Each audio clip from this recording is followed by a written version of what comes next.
Simple सी बात है। अब जो समझना है तुमको समझ लो, उसके हिसाब से उनको चीज़ों को क्या करो, अप्लाई करो और उनको धीरे धीरे क्या करो, समझो।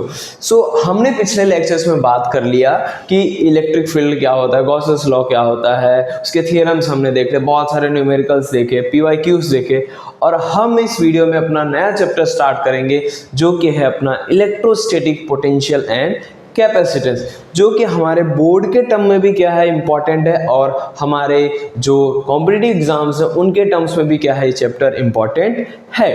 तो सबसे पहले हमने बात किया था इलेक्ट्रिक फील्ड, उसके क्राइटेरियाज के बारे में हमने डिस्कस किया था, लेकिन अभी हमें उससे हट करके डिस्कस करना है इलेक्ट्रिक पोटेंशियल, इलेक्ट्रोस्टैटिक पोटेंशियल, कैसे इलेक्ट्रिक फील्ड और पोटेंशियल एक दूसरे को रिलेट करते हैं और हम कैसे उनके कॉन्सेप्ट्स को क्या करेंगे, इजीली समझेंगे, और दोनों के बीच का जो इंटर रिलेशन है उसको क्लियर आउट हम कैसे करेंगे। ठीक है, तो सबसे पहले हम स्टार्ट करते हैं कि अपना जो पहला पॉइंट है वो क्या है। Electric potential. What is electric potential? Electric potential हमने क्लास 10th में भी पढ़ा था, जब इलेक्ट्रिसिटी पढ़ी थी, तो वहां पे हमने डिस्कस किया था कि किसी भी चार्ज को अगर हम कोई भी एक पर्टिकुलर पॉइंट से एक फिक्स पॉइंट तक ला रहे हैं, तो उसको लाने के लिए जो भी हमने वर्क किया है उसी को क्या बोलते हैं, हम इलेक्ट्रिक पोटेंशियल बोलते हैं। लाइक टर्म्स में क्या लिखा हुआ है, the electric potential at any point in the region of electric field, in the region of electric field is defined as the amount of work, कितना हमने वर्क किया है, in the bringing unit positive test charge। अब मैंने आपको test charge और source charge पिछले ही videos में बता दिया था, तो आप क्लियर आउट कर लो। From infinity to that point, infinity का मतलब ये होता है कि कहाँ से ला रहे हमें पता नहीं, बट हम उसको इन्फिनिटी मान के चल रहे हैं कि वो 2 मीटर भी हो सकता है, 10 मीटर भी हो सकता है, तो कुछ हमें डिस्टेंस उसका पता नहीं कि कौन से रीजन में जाने के बाद उसकी वैल्यू क्या हो जाएगी, 0 हो जाएगी। From infinity to that point along any arbitrary path, मतलब कुछ भी पाथ हो सकता है, कैसा भी पाथ हो, हम उसको लेके आ रहे हैं कहाँ से, इन्फिनिटी से एक फिक्स पॉइंट पे लेके आ रहे हैं, तो उसी को क्या बोलते हैं, पोटेंशियल। सो बेसिकली अगर मैं लिखना चाहूँ तो it is a scalar quantity and denoted by V। So V को अगर मैं डिनोट करूँ तो क्या हो जाएगा, V equals to work upon charge. ये अपने पास क्या हो गया, potential. So V equals to W by Q, हमने पॉजिटिव चार्ज को लिया हुआ ब्रिंग करने के लिए, V equals to W by Q हो गया। ये अपने पास इलेक्ट्रिक पोटेंशियल का फॉर्मूला हो गया। अब इसका यूनिट क्या होगा, बेसिकली इसका जो यूनिट है, सो SI यूनिट इसका क्या है, SI यूनिट है वोल्ट। ठीक, और हमें पता है कि 1 वोल्ट इक्वल्स टू कितना हो सकता है, 1 volt equals to 1 joule 1 coulomb, that means 1 volt equals to 1 joule per coulomb. ये इसके टर्म्स हो गए। अब हमें देखना है कि सर अगर चार्ज पॉजिटिव हो तो क्या हो सकता है, नेगेटिव हो तो क्या हो सकता है। सर आपने तो बताया कि पॉजिटिव चार्ज लिया हुआ है, नेगेटिव लेंगे तो क्या होगा। तो उन्हीं टर्म्स को क्लियर करने के लिए मैंने सिंप्लीफाई वे में लिख दिया यहाँ पे, जैसे कि अगर चार्ज पॉजिटिव है तो पोटेंशियल अपना क्या होगा, पॉजिटिव।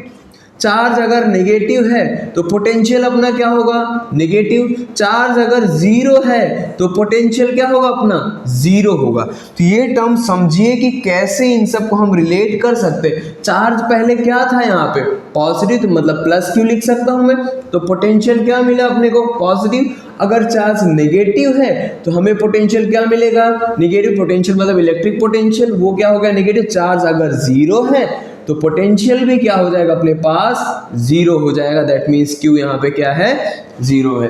क्लियर हुए इतने टर्म्स। ये अपने पास सिंपल से टर्म है जो हमने 10th में पढ़ा था, बस सिर्फ थोड़ा सा हट के ये टर्म हमें देखना है कि कैसे ये आया। तो ये समझ गए आप लोग बच्चे कि अगर ये सब टर्म्स हमें पता है तो आगे जाके हम जो न्यूमेरिकल सॉल्व करेंगे, जो टर्म्स को देखेंगे, उनको समझने में क्या होगा, हमें बहुत ज्यादा आसानी होगी। अब अपना अगला पॉइंट टॉपिक देखते हैं, इलेक्ट्रिक पोटेंशियल डिफरेंस। ओहो, इलेक्ट्रिक पोटेंशियल तो हमें पता चला कि एक चार्ज को हम क्या कर रहे हैं, किसी एक पॉइंट से इन्फिनिटी से एक पॉइंट पे लेके आ रहे हैं, लेकिन वही टर्म क्या है अपना इलेक्ट्रिक पोटेंशियल। अब इलेक्ट्रिक पोटेंशियल डिफरेंस का मतलब होता है दो पॉइंट की बात कर रहा है वो, कि जब हम दो पॉइंट पे रख रहे हैं तो उन दोनों पॉइंट के बीच में पोटेंशियल डिफरेंस क्या होगा, क्योंकि जब तक पोटेंशियल डिफरेंस नहीं होगा तो चार्ज क्या करेगा, मूव ही नहीं करेगा, तो उसको पोटेंशियल डिफरेंस होना क्या है, जरूरी है। सो देखते हैं क्या, the electric potential difference between 2 points A and B is equal to the work done by the external force। मतलब जो भी अपना पोटेंशियल होगा उसके थ्रू जो भी एक्सटर्नल वर्क डन होगा उसके क्या होगा, लगभग बराबर हो। क्यों, क्योंकि हम जो चार्ज को मूव कर रहे हैं, कौन से चार्ज को, पॉजिटिव चार्ज को, कहां पे, B से A ला रहे हैं। जब B से A ला रहे हैं मतलब अपना जो इलेक्ट्रोस्टैटिक फोर्स है या इलेक्ट्रोस्टैटिक जो इलेक्ट्रिक फील्ड अपना इस डायरेक्शन में, मैं इसको क्या कर रहा हूं, उसके अगेंस्ट ला रहा हूं, दैट मीन्स इसके इस साइड ला रहा हूं। तो मतलब मैंने क्या किया, उसके इलेक्ट्रोस्टैटिक फोर्स के अगेंस्ट उसको क्या किया, मूव कराना चाहा। जब मैं उसको उसके अगेंस्ट मूव कराना चाह रहा हूं तो पाथ क्या हो जाएगा, B2 है, doing the path between these two points. मतलब अपने पास इस डायरेक्शन में है लेकिन मैं क्या कर रहा हूं, उसके अपोजिट। मतलब अगर कोई चीज मुझे सेम डायरेक्शन में ले जाना हो तो मुझे बड़ा मजा आएगा, लेकिन अगर वो अपोजिट डायरेक्शन में लेके जाना पड़े तो मुझे क्या करना पड़ेगा, कुछ एक्सटर्नल वर्क करना पड़ेगा। तो जो एक्सटर्नल वर्क होगा वो इसके अपोज में होगा, वही अपना क्या हो जाएगा, इलेक्ट्रोस्टैटिक पोटेंशियल डिफरेंस में अपने पास सिंपल सा टर्म क्लियर हो जाएगा। अगर मैं बेसिकली डिफरेंस करूं इन दोनों पॉइंट्स पे, तो अगर मैं इन टर्म्स को लिखूं तो जो ए पे पोटेंशियल है, ए पे क्या हो गया, वी ए हो गया, बी पे क्या हो जाएगा, वी बी। ये दो पॉइंट्स के बीच का पोटेंशियल है। मैं बी से ए ला रहा हूं पर पोटेंशियल तो अपना सेम ही होने वाला है। जब मैं बी से ए ला रहा हूं तो मुझे समझना पड़ेगा कि V A minus V B मुझे क्या बता रहा है, पोटेंशियल बता रहा है। अब हमें पता है फॉर्मेशन क्या है, V equals to W by Q, लेकिन यहाँ पे पोटेंशियल चेंज हो रहा है और ये वर्क डन कहाँ से हो रहा है, ए से बी के लिए हो रहा है। That means delta V equals to W A B upon Q. Q naught is our जो पॉजिटिव चार्ज हमने अज्यूम किया था वो, अब अपने पास ये टर्म मिला था। हम अगर इसको सिंप्लीफाई करके लिखना चाहें तो क्या लिख सकते हैं, V A minus V B equals to W A B upon Q naught. ये टर्म अपने को क्या मिल गया, पोटेंशियल के बारे में मिल गया कि ये अपने पास हो गया। अब सेम टर्म में इसका भी यूनिट क्या होने वाला है, इसका भी यूनिट होगा अपने पास वोल्ट। अगर हमें इसका डायमेंशन फॉर्मूला पूछा जाए तो क्या हो सकता है, तो वर्क अपॉन क्या है, चार्ज है, तो वर्क का क्या होता है अपने पास m1 L2 T-2 upon charge का क्या होता है AT। तो इसको सिंप्लीफाई करेंगे तो इसका जो डायमेंशन फॉर्मूला होगा वो अपने पास हो जाएगा m1 L2 T-3 A-1। ये अपना हो गया डायमेंशन फॉर्मूला होगा। तो यहाँ पे भी वही केस होगा कि अगर चार्ज पॉजिटिव है तो पोटेंशियल डिफरेंस क्या होगा, पॉजिटिव होगा। अगर चार्ज नेगेटिव है तो पोटेंशियल डिफरेंस नेगेटिव होगा। डिपेंड करता है कि हमने कैसा चार्ज लिया, उसकी प्रॉपर्टी कैसी है, ठीक है। तो अपने पास नेक्स्ट टॉपिक है कि एक सिंपल सा टर्म समझना बच्चों कि ये जो टर्म है ये क्लियर रखना। ये जो तीन फॉर्मूले हैं ये बहुत इंपॉर्टेंट हैं। अगर ये हमें क्लियर आउट है तो हमारे बहुत सारे न्यूमेरिकल्स भी क्या होने वाले हैं, सॉल्व होने वाले हैं। तो इसीलिए यहाँ पे देखो कॉफी की तरफ खुश हो रहा है। अगर ये क्लियर तो तुम्हारा फेस कैसा बनने वाला है, ऐसा बनने वाला है। तो सबसे पहले चार्ज को कहाँ से ब्रिंग कर रहा हूँ मैं, ए से बी। तो कौन सा फोर्स लग रहा है, इलेक्ट्रिकल फोर्स। उसका फॉर्मूला क्या हो जाएगा, Q not equals to V A minus V B. अब सेम टू सेम है, एक्सटर्नल फोर्स भी क्या हो रहा है अपना, एक्सटर्नल फोर्स कब लगेगा, एक्सटर्नल फोर्स तब लगेगा जब हम उसके अपोजिट डायरेक्शन में जाएंगे तब। तो ये क्या होगा, Q not equals to V B minus V A. अब W A minus B electrical force के क्या हो जाएगा, बराबर। अब अगर उसी कंडीशन में उसको इन्फिनिटी से ला रहा हो तो एक्सटर्नल फोर्स क्या हो जाएगा, Q naught V naught. That means W equals to क्या हो जाएगा, क्यू वी। ये वाला फॉर्मेशन क्या हो जाएगा, फॉलो हो जाएगा। अब आगे हमें देखना है कि हम इसको कैसे क्या करते हैं और सिंप्लीफाई में कैसे लिख सकते हैं। अब अपने पास जैसे कि ये तीनों फॉर्मूला है, ये क्या बता रहा है, Q naught and V B are the substituted with the sign. Sign के साथ रखे हुए, मतलब हमें उसमें साइन की कोई वैल्यूएशंस देखने की जरूरत नहीं है। हम अगर आगे देखते हैं तो आगे अपने पास टर्म क्या है, जैसे देखते हैं। अब एग्जांपल आ गया, the electric potential at point A is 20। That means मैं इसको लिख सकता हूँ V A equals to 20 volt and B is minus 20 volt.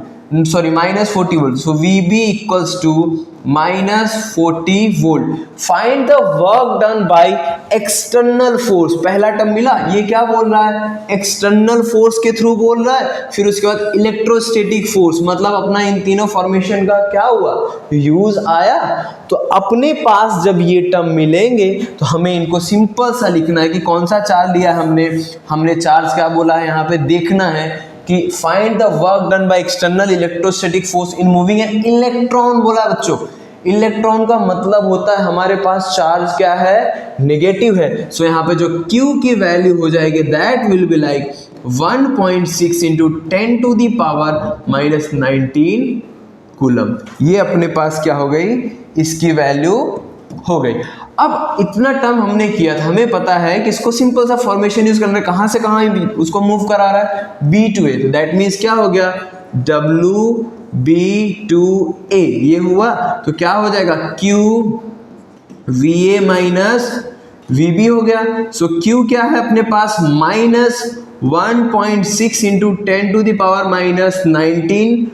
अब VA कितना है 20, VB कितना है -40, दैट मीन्स ये टर्म क्या हो जाएगा, -1.6 into 10 to the power -19, 20 minus 40 कितना होगा, 60 इंटू 60, 66 कितना होता है 96, that means 96 into 10 to the power -19 joule. और हम लिख सकते हैं -9.6 into 10 to the power -19 joule. ये अपने पास B to A के लिए क्या हो गया अपने पास, एक्सटर्नल फोर्स के लिए हुआ। किसके लिए हुआ, एक्सटर्नल फोर्स। तो एक्सटर्नल फोर्स हमें क्या मिला, नेगेटिव, क्योंकि वो क्या हो रहा है, अपोजिट डायरेक्शन में जा रहा है। अब उसी के हिसाब से हमें देखना है electrical force. So electrical force के लिए ये लाइन देखना, जो फोर्स अपने पास एक्सटर्नल है उसको क्या कर देना, पॉजिटिव कर देना, मतलब बात खत्म।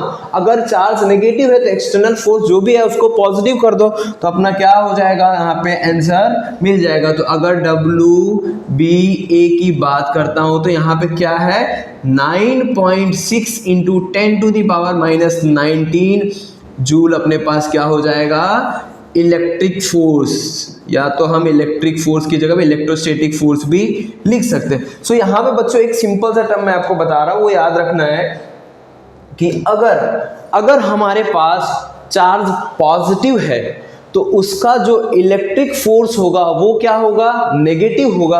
अगर चार्ज नेगेटिव है तो उसका जो इलेक्ट्रिक फोर्स होगा वो क्या होगा, पॉजिटिव होगा। तो यहाँ पे चार्ज क्या था, इफ, कलर चेंज कर देते हैं थोड़ा सा, if charge is positive so electric force will be positive है तो क्या होगा, नेगेटिव। अगर चार्ज नेगेटिव है तो इलेक्ट्रिक फोर्स क्या हो जाएगा अपने पास, पॉजिटिव।